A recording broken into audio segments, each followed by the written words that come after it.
श्रील प्रभुपाद वाणी की जय। हम भोग करने के लिए बने हैं, किंतु हम गलत स्थान पर सुख ढूंढ रहे हैं, मोह में। जैसे एक पशु जल के लिए रेगिस्तान में इधर उधर दौड़ता है और अंततः प्यास से मर जाता है, वे वहां के मायावी जल से अपनी प्यास नहीं बुझा सकते। इसी प्रकार हम सुख की अपनी प्यास बुझाने के लिए कितनी वस्तुओं का निर्माण कर रहे हैं, किंतु हर प्रयास में हम विफल हो रहे हैं, क्योंकि भौतिक जगत एक मोह माया है। वास्तविक बुद्धि यह जिज्ञासा करना है कि सच्चाई कहाँ है, इस माया के पीछे शाश्वत सच्चाई कहाँ है। यदि हम उसे प्राप्त कर लेंगे तो हम सच्चा सुख प्राप्त कर सकते हैं। लॉस एंजलिस 28 अप्रैल 1973। जगत गुरु श्रील प्रभुपाद की जय।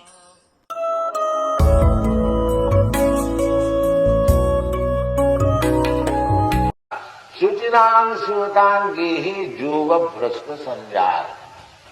जो भक्ति योग तो से भ्रष्ट हो जाता है, उसमें उसका कोई नुकसान नहीं है। हाँ, अगर भक्ति योग शुरू किया और आगे जाकर के संपूर्ण नहीं कर सका किसी कारण से, फिर माया का हाथ में गिर गया, ऐसा हो सकता है, क्योंकि माया बहुत जबरदस्त है। हाँ, सब समय हमको पराजय कर देता, तो हमको भी जबरदस्त होना चाहिए। वो जबरदस्त किस तरह से होंगे? मामी प्रबंधनते मायामी दान करो। यदि हम लोग भगवान को चरण अच्छी तरह से पकड़ के बैठ के रहेंगे, फिर माया कुछ नहीं कर सकती। यही उपाय। इस प्रकार सरल जब उपाय है मुक्त होने का, जो भगवान मांगे मुजफ्फर माया से उत्तीर्ण होने के लिए बड़े बड़े ज्ञानी लोग संन्यास लेते हैं, घर दो छोड़ देते हैं, बड़ा कठिन तपस्या करते हैं, कोई हिमालय में जाते हैं, कोई जंगल में जाते हैं, नहीं जाने क्या क्या कर सकते। क्यों? माया से छूट कर ब्रह्मभूत ब्रह्म ज्ञान लाभ करने की।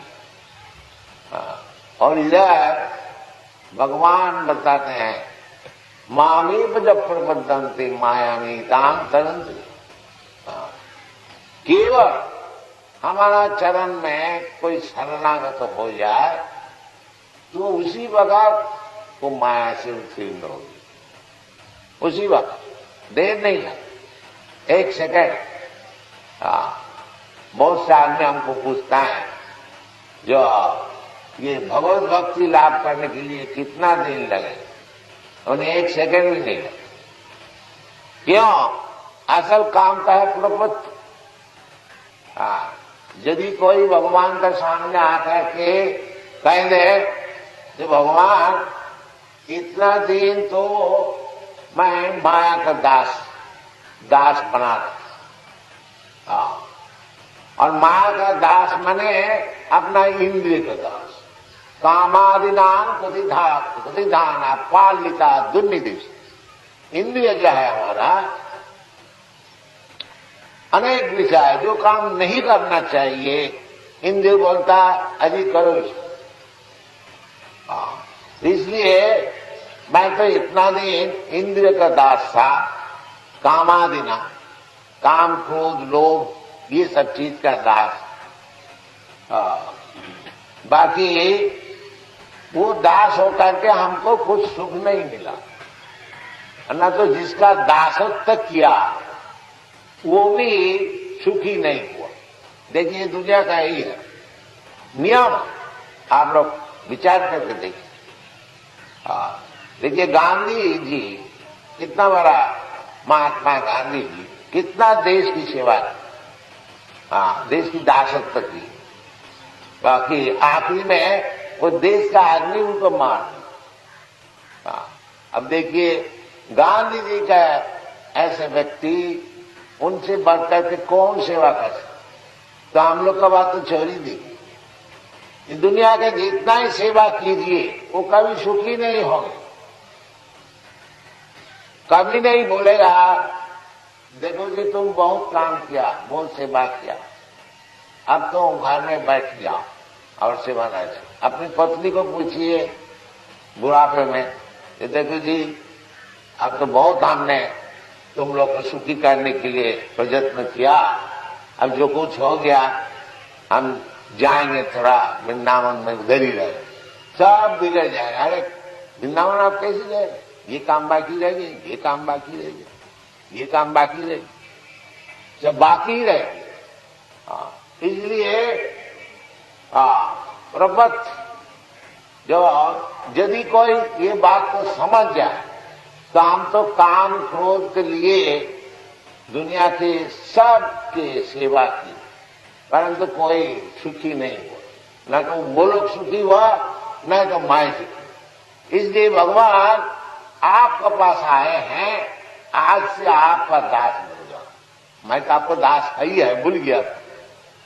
बस इतना ही काम अगर हो गया तो मुक्त हो, उसी वक्त मुक्त।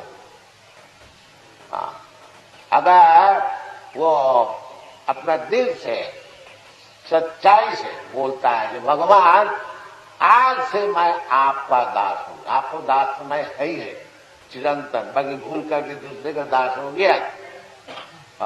इसका नाम है मामी भज प्रपद्यन्ते मायामी तांस। एनी मोमेंट, किसी समय यदि हम लोग एक दफे भगवान का चरण में अपना सिर झुका करके इतना ही कह दें कि भगवान इतना दिन तो दूसरे को खूब दास बन के रहा, उसके न जिसका दास बना था वो भी सुखी हुआ और मैं जो दास हुआ था मैं भी नहीं सुखी। अब हमारा बुद्धि खुल गई है, जब हमको दासत्व ही करना है तो आपको दासत्व करना, आप हमको ग्रहण कीजिए, बस इतना बोलने से वो मुक्त हो। बहुत सरल है। अब प्रश्न होता है कि इतना सरल चीज जब है मुक्त होने के लिए, तो इसका आदमी क्यों नहीं लेता?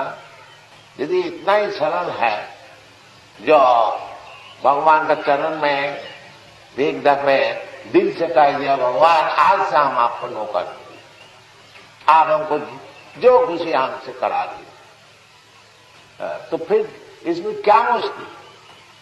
भगवान का दास होने से उसको क्या सम्मान का कुछ कमी होती है?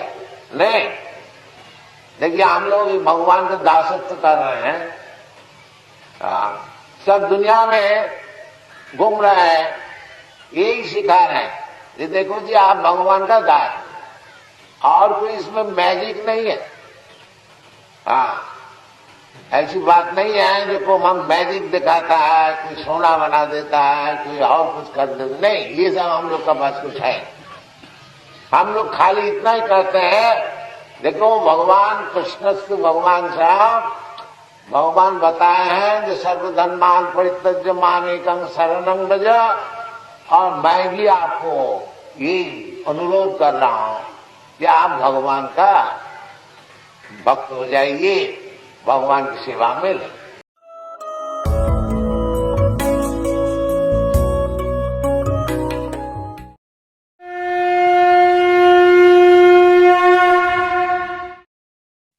हरे कृष्ण।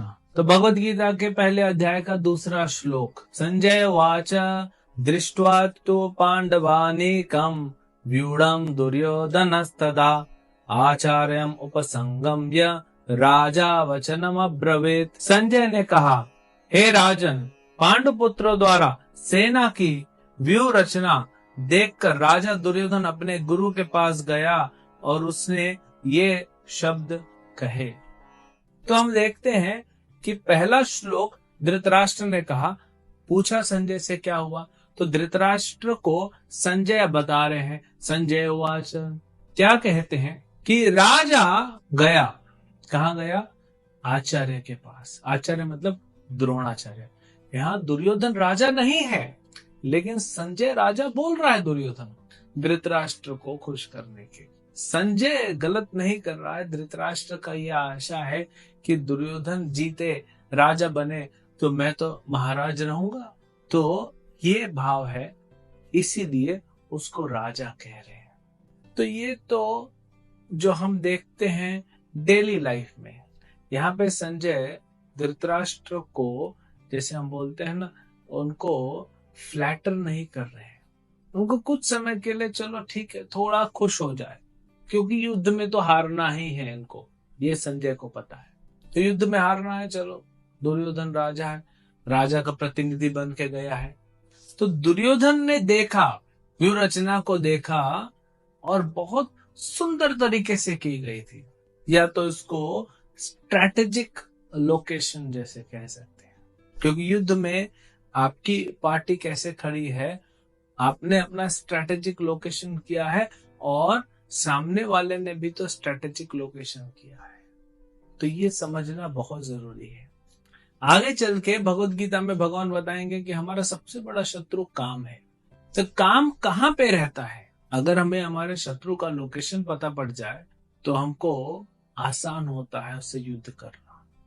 तो भगवान बताते हैं काम जो है वो हमारी इंद्रियों में, हमारे मन में और हमारी बुद्धि में बसा हुआ है, और वहां बैठा हुआ है।